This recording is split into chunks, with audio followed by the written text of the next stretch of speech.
Саламатсыңдар ма балалар? Бүгінгі сабағымызды бастамас бұрын шаттық шеңберіне жиналып, бір-бірімізге жақсы көңіл күй сыйлап, ынтымақтастық атмосферасы орнатайық, я? Шеңберге жинала қойыңдар балалар. Келе қойыңдар.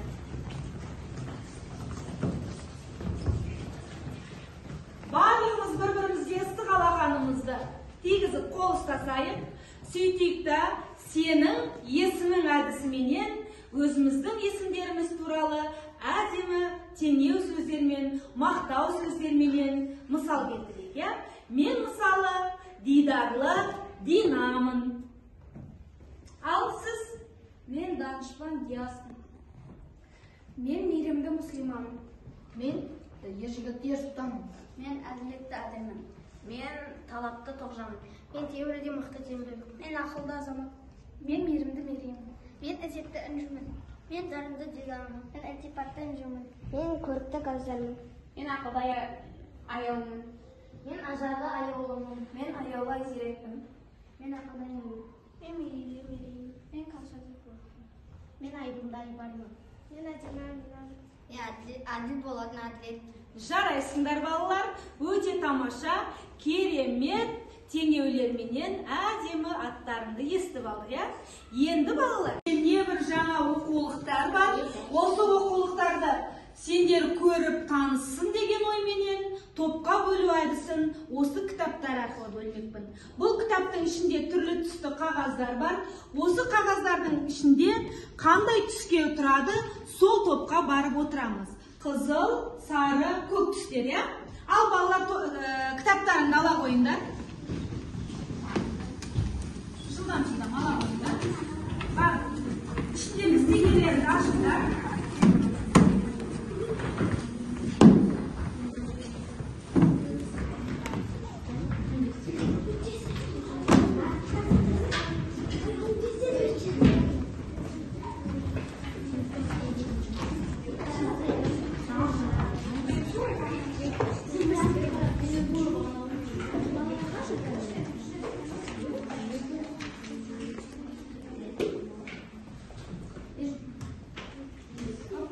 Ал балалар, бүгінгі сабағымыздың тақырыбын ашу үшін сендерге болжап, өздерің анықтап, өздерің тапсын деген ойменен кішкене суреттер көрсетіп жібергім келіп отыр. Мына суреттерге қараңдаршы. Бұлар кімдер?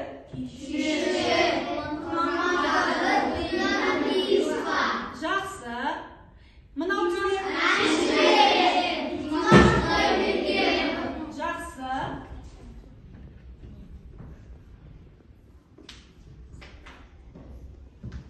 Енді мына суретте кімді көріп тұрмыз? Спортшылар. Кімдер бұлар? Гимназияда оқиын. Жақсы. Мына жерде? Имамдарда. Ал енді балалар, осы суреттердің барлығына ортақ дүние қандай нәрсе? Адамдар. Адамдар. Адамдардың барлығына ортақ дүние не екен? Есім. Есімдер. Жарайсыңдар балалар. Біз жаңа шеңберде тұрғанда да өзіміздің есімімізден бастадық. Енді міне әртүрлі суреттерге қарап, жалпы адамзатқа, жалпы адамдарға қоса қабаттасып жүретін есімдер туралы тақырып өтпекшіміз, я? Ал бүгінгі сабағымыздың тақырыбы қандай болады екен сонда балалар? Балаға ат қою. Жарайсыңдар. Бүгінгі сабағымыздың тақырыбы балаға ат қою. Ал балалар, топқа бөлініп алдық. Бүгінгі жаңа сабағымыздың тақырыбын да біліп алдық. Енді мен сендерге топқа бөлуді, топтың тақырыбын қоюды өздеріңе салып отырмын. Сендер өздерің топта ақылдаса отырып, тақырып қойдыңдар, я? Сол тақырыптарың жөнінде қазір топ басшыларың айтып берсе. Бірінші топта ақылдаса келе қандай шешім шығардыңдар?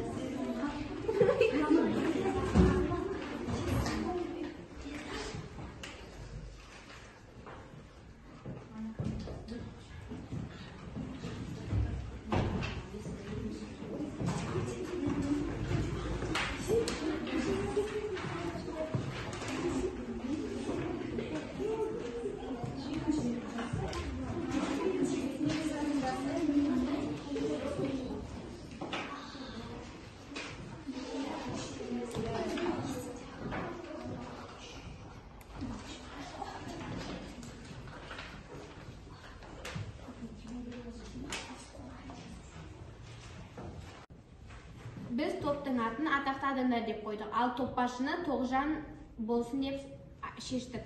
Жақсы, тамаша. Біз топтың атын атақты адамдар деп қойған себебіміз қазақ елінде атақты адамдар аз болмады. Көптеген ата-ана өздерінің балаларына атақты адамдардың атын қойды. Солардың жолын, өмірін берсін деп, сол сияқты атақты адам болсын деп қойды. Мысалы, Абылай ханның кезінде тәуелсіздік алған кезде көптеген ата-аналар өздерінің балаларына Абылай ханның есімін қойды. Нұрсұлтан Назарбаев, Әбіш ұлы тәуелсіздік, біздің Қазақстанға тәуелсіздік алған кезде көптеген ата-ана балаларын Нұрсұлтан деп қойды. Қазір біздің президентіміз Қасым-Жомарт Тоқаев туралы, ол кісі туралы да өте көп аттар қойылып жатыр екен. Қойылып жатыр. Мысалы, Қасым-Жомарт деген көптеген аттар көп таралған. Жақсы, рахмет, тамаша. Екінші топ, сіздер? Біз ойлана келе тобымыздың атын діни есімдер деп қойдық. Ал топ башымыз Муслима. Жақсы. Діни есімдерге Муслима, Размина, тағы Мұхаммед, Ислам, Каусар, Мариям деген есімдер жатады. Біздің тәуелсіздігіміз Қазақстанды алғаннан бері діни есімдер көп. Көптеп қойылып жатыр екен, иә? Қазіргі адамдардың Біз топтаса келе тобымыздың атын киелі есім деп қойдық. Ал топ башымыз Мерей.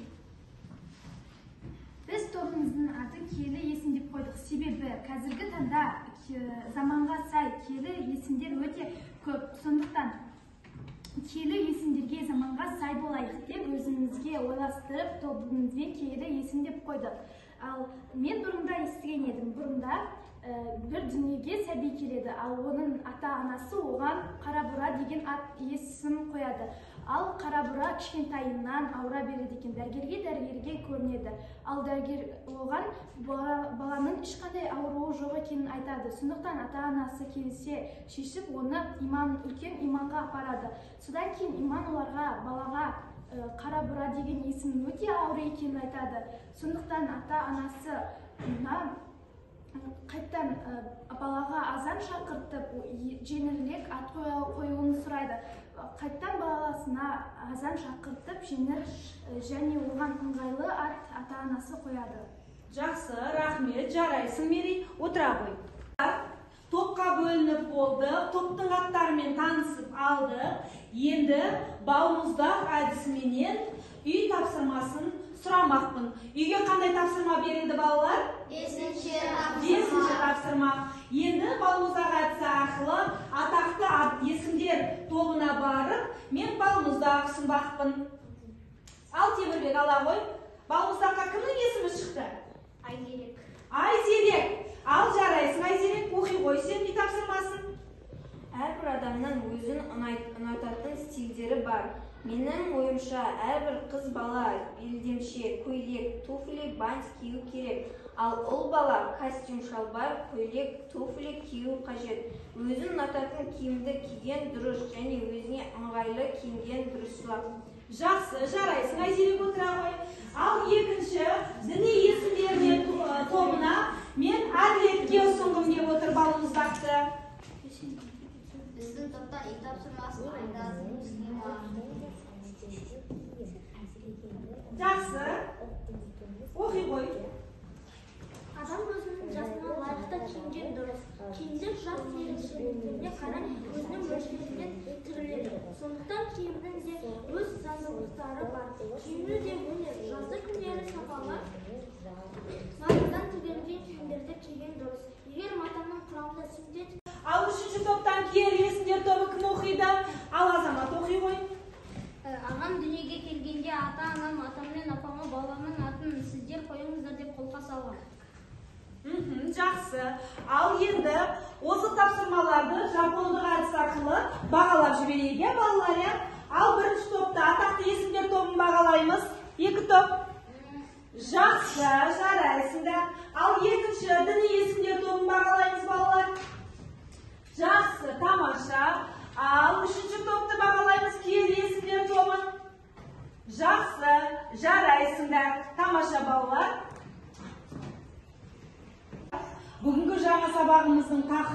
анық, түсінікті болу үшін мына бейне материалға назар салып тыңдаймыз, одан кейін оқулықтағы тапсырмамызды орындаймыз.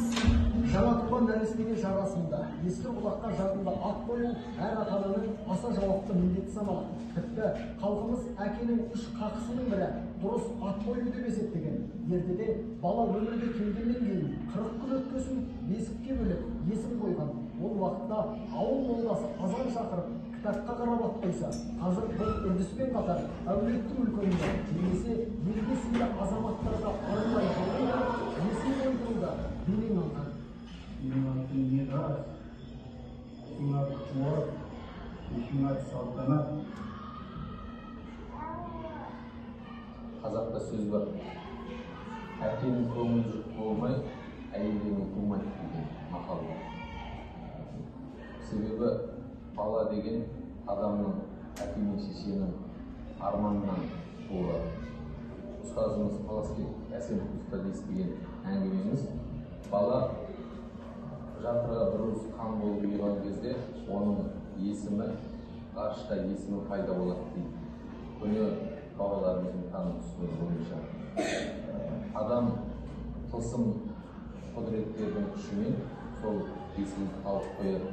Бүгінгі сабағымызға байланысты, көрген бейне материалға байланысты әр топ бір-біріне тілші әдісі арқылы сұрақтар дайындап, сұрақ қойса. Мен микрофонды атақты есімдер тобына бергім келіп отыр. Ал балалар, топта ақылдасып, сұрақ тауып, келесі топқа сұрақ қойыңдар.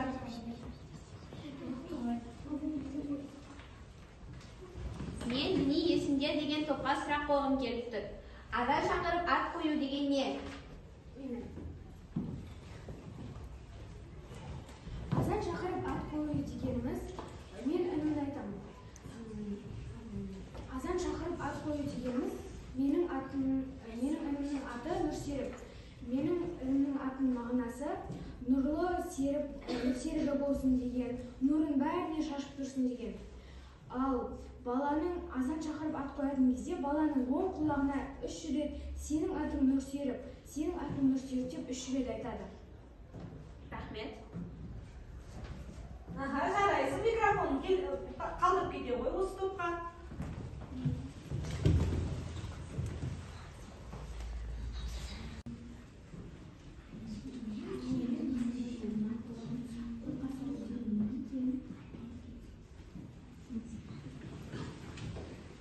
Мен киелі есімдер тобына қолқа салу не екенін қойғым келіп тұр.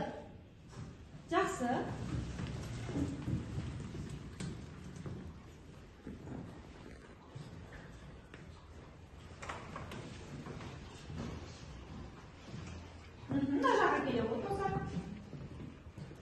Қолқа салу дегеніміз, жасы үлкен, абыройлы, атақты кісілерге өзіңізге ұқсасын деп қолқа салған. Атын қойып беру үшін қолға салған екен, жарайсың. Рахмет. Ал енді киелі есімдер тобы, атақты есімдер тобына қандай сұрақ қоямыз? Қандай сұрақ қоямыз? Ал Амина, микрофонын тұстай қой.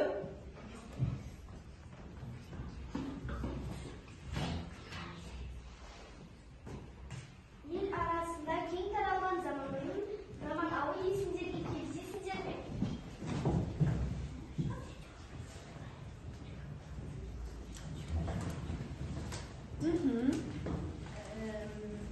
Ел арасында танылған заманауи есімдерді мен келіспеймін. Өйткені бізді қазіргі заманда көптеген есімдер біздің елдің Тілші әдісі арқылы жүрген сұрақ жауабымызды алдарындағы ертегі кейіпкерлерінің суретімен бағалап жіберсеңдер. Ең бірінші атақты есімдер тобын қаны бағалаймыз?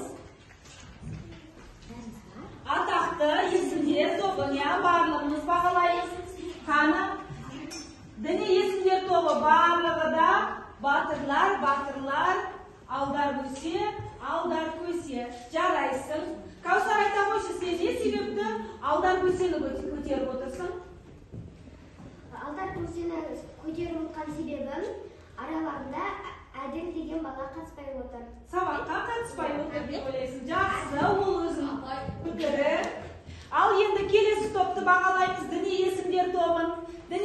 тобын қаны 2 топ бағалап жіберіңдер. Батырдың суреті көтеріліп жатыр, жақсы. Ертегі кейіпкерлеріндегі батырлар жақсы. Қаны сіздер бағалаймыз. Топтарымызды бағалаймыз. Жақсы. Ал барлығы да алдар көсемен батырдың суретін көрсетіп жатыр, я? Ал жалмауыз кемпірді кім көрсетті? Ал аяулым айта ғой. Мен жалмауыз кемпірді көтерген себебім екінші топта әділет. Енді жеке жұмысты оқулықпен жұмыс жасаймыз. Төмендегі 4-ші тапсырмаға қараңдар оқулықтағы жеке жұмыс. Төмендегі сөздерді түсіндірме сөздіктен тауып, мағынасын түсіндіріңдер, оларды қатыстырып сөйлемдер құраңдар. Дескриптор, өз көзқарастарыңды айтып, сөйлемдер құрайсыңдар. Бүгінгі күнмен байланыстыра отырып, түсініктеме бересіңдер. Осы жеке жұмысты балалар жапондық әдіспенен бағалаймыз. Жапондық бағалау әдісіменен. Ал тапсырмаға кірсейік. 4-ші тапсырма қолқа салу, ырымдау, азан шақырып, ат қою тапсырмасына сөйлемдер құраймыз.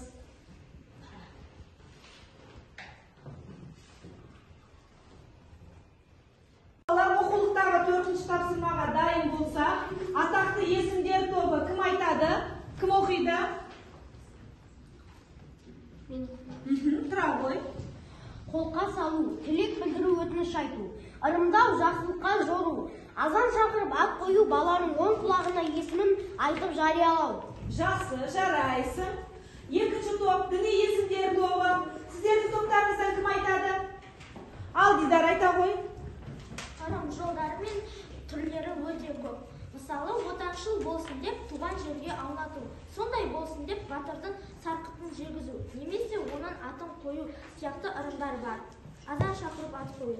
Халқымызда жарық дүние есігін шын етіп ашқан сәбиге есім беру рәсіміне қатысты өзіндік дәстүр мен ғұрпы бар. Жақсы. Ал 3-ші топтан киелі есімдер тобы кім оқиды? Ал Азамат оқи ғой. Ағам дүниеге келгенде ата-анам, атам мен апама баламның атын сіздер қойыңыздар деп қолқа салған. Жақсы. Ал енді осы тапсырмаларды жапондық әдіс арқылы бағалап жіберейік, балалар. Ал 1-ші топта атақты есімдер тобын бағалаймыз. 2 топ. Жақсы, жарайсыңдар. Ал 2-ші діни есімдер тобын бағалаймыз, балалар. Жақсы, тамаша. Ал 3-ші топты бағалаймыз, киелі есімдер тобын. Жақсы, жарайсыңдар. Тамаша, балалар. Бүгінгі сабағымызда балаға ат қою, есімдер туралы білдік. Дүниеге келген жас сәбиге қойылған есім өзінің өмірінің соңына дейін жүреді. Әрбір балаға қойылған есім әке мен ананың үлкен парызы екенін білдік. Дұрыс есім берілмесе, әке мен анаға сын екенін білдік, балалар, Енді бүгінгі сабағымызды қорытындылай келе, әрқайсың өздерінің аттарына лайықты, өздерінің есімдеріңді дұрыс алып жүретін жақсы азамат пен азаматшалар болуларына тілектеспін. Және осы тақырыпта менің есімім деген тақырыпта эссе жазып, өз ойларымды үй тапсырмасы ретінде қорытындылап келуге беремін. Бүгінгі сабағымыз ұнады ма сендерге?